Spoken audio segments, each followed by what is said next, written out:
never done anything like this before. And so for me to have all of you here kind of at my back, in fact, Robin's just going to come out with me, hold my hand.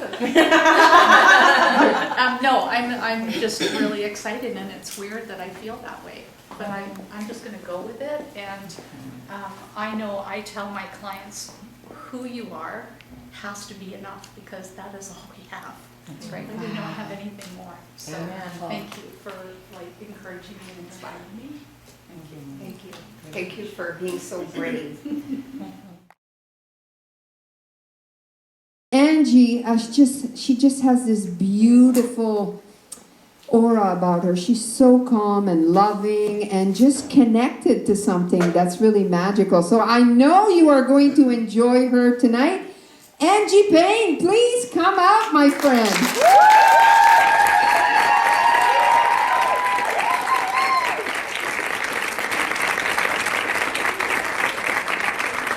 I'm a Gestaltist, which means that is in the moment. And what I've learned is that we have to honor our feelings and our emotions and the things that go through us. So I'm going to acknowledge that I am so nervous, and I'm going to ask you to take a nice deep breath with me. Super nervous, but I'm going to get on with it. Unworthy. Not enough. Unlovable.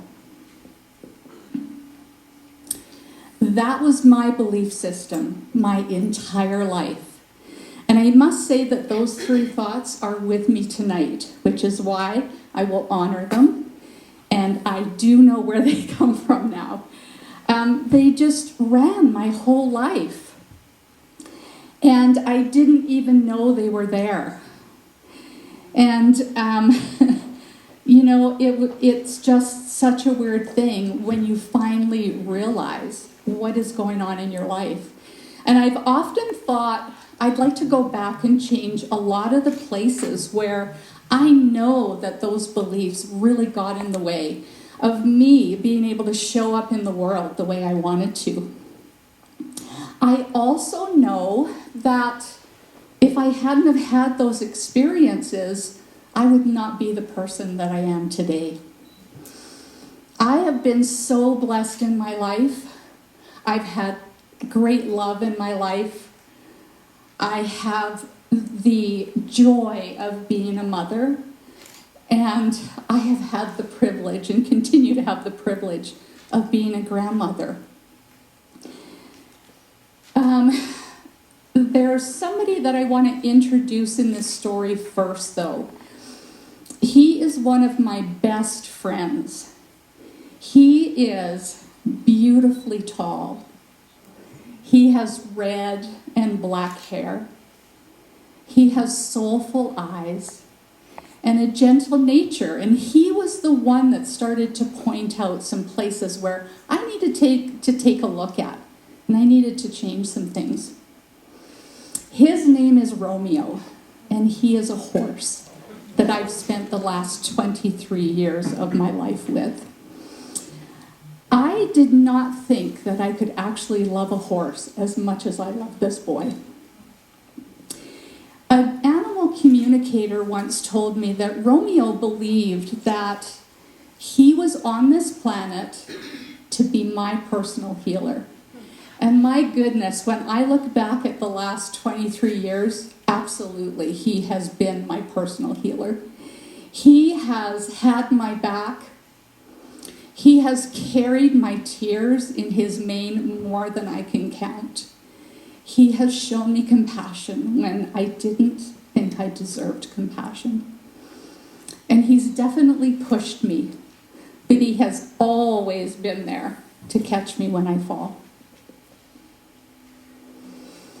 They say that you can lead a horse to water, but you cannot make them drink.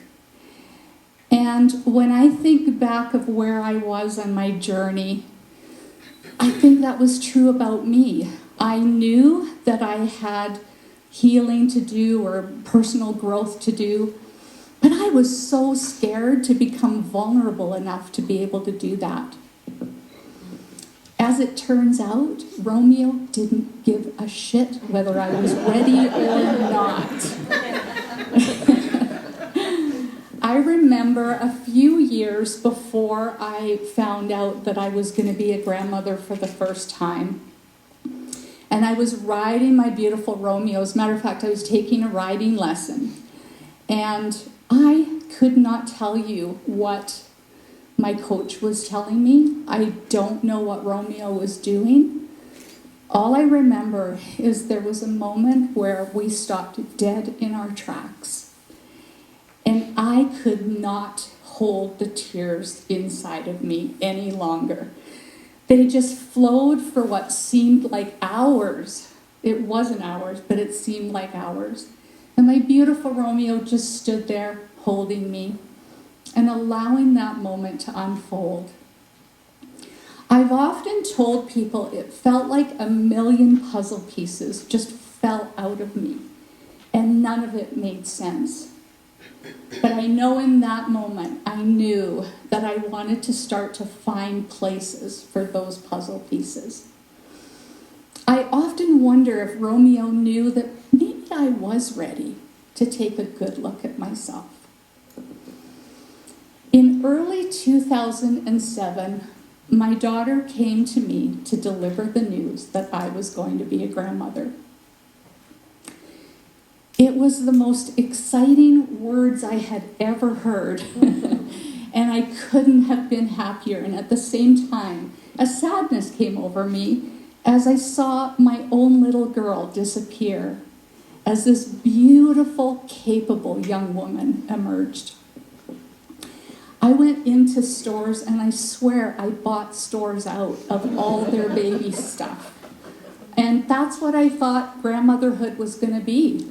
I just got to buy and spoil and love and cuddle my grandchildren. And while all of that is true, about a month later, my daughter came to me and said, "Mom, I'd like you to read this book, because what I found out is your role as grandmother is very important in this kid's life."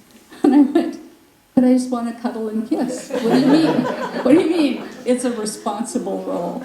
Anyway, it was a book about attachment theory and raising children in a relational way. And well, damn, now I had to continue to take a good look at myself. And in that moment, I knew that I wanted to put my demons to rest for this little one that was coming and any others that I got the privilege of being grandmother to. December 1st, 2007, the most incredible little human was born. Her name is Tirza May Rivas, and she was born at 2:35 in the morning. And had it have been rush hour, I think she would have been born in the car, because they literally arrived at the hospital just in time for my daughter to deliver that baby. I remember walking into the room, and I was overcome with emotion of this beautiful little person that I got to be a grandmother to.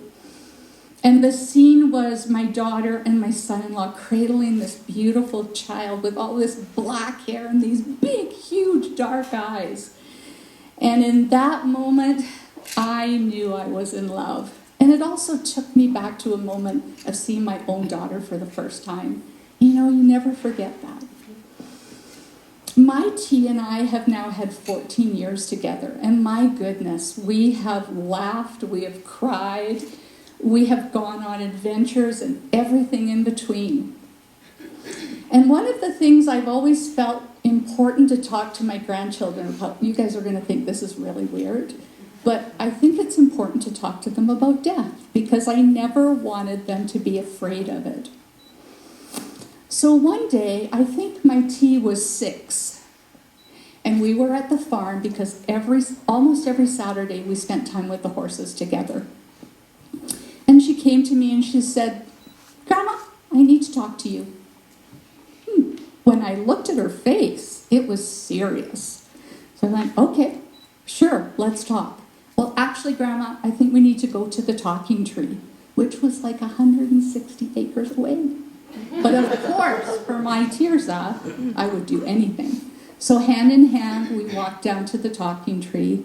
As we walked through the pasture, we could hear the horses munching and the fresh grass was coming out. And she made me sit down. She said, Grandma, where do you want to be buried? I thought, oh, okay, well, I guess I'm having this conversation with a 6-year-old, but she was born wise. So I said, well, T, I don't actually want to be buried. I want to be cremated. She said, what's cremation? So I explained what it was, and I know that I shared some of my wishes with her. And she thought for a minute, she looked at me, she said, Grandma, do I have to spread all of the ashes? No, but what do you want to do with the ashes? She thought for another minute and said, well, I think I'll put you next to my bed. So apparently I'm going to be in a jar next to my T's bed. These conversations with these little people I hold in my heart, and it's the best gig ever. A couple of months ago, I was driving in the car with my next little, and her name is Nova, and she is 6. And we're driving in the car, and all of a sudden I hear, Grandma? Yes, Nova? When you're 120 and we're showering together, will your bum be wrinkly?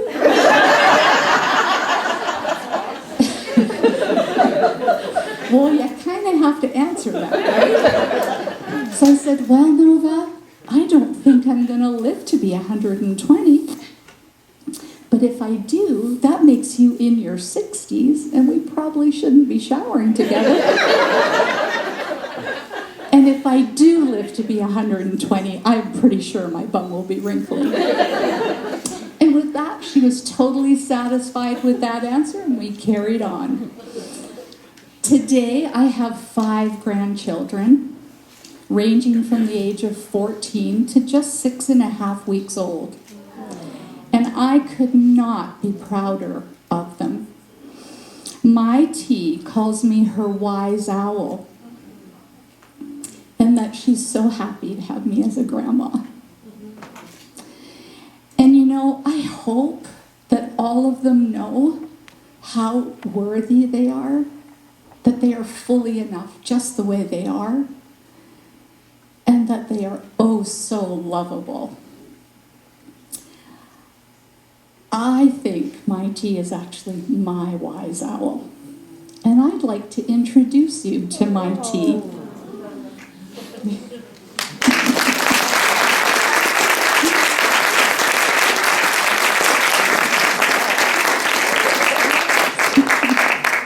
My T is my hero. She is the smartest person that I know. She is kind. She is gentle, she is loving, she is a beautiful artist and a wonderful writer. And I could not be more proud of my T. Thank you so much for listening to my story.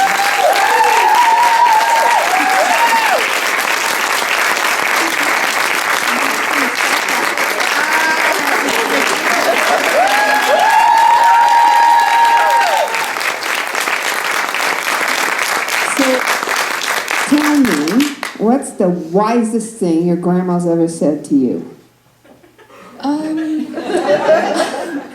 There have been a lot of things. Probably not to eat candles.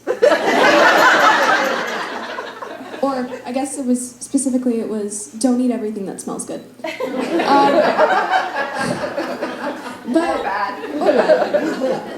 But it was probably also to be myself and always try my best to share what I have and what I know I can do with the world.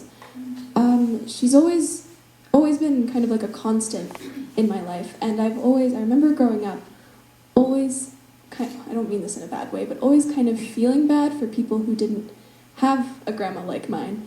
Because I'd be there and I'd be like, I went to the ranch and I rode a horse back in like grade 1, and I'd be like the coolest kid in school because I had a grandma who picked me up and a grandpa who like pulled in with his motorcycle. Like I was really, really cool.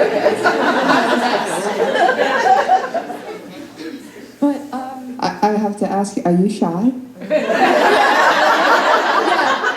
Do you get that from grandma?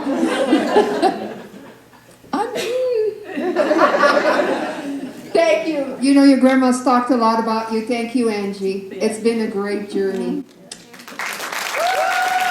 This is Angie's first time.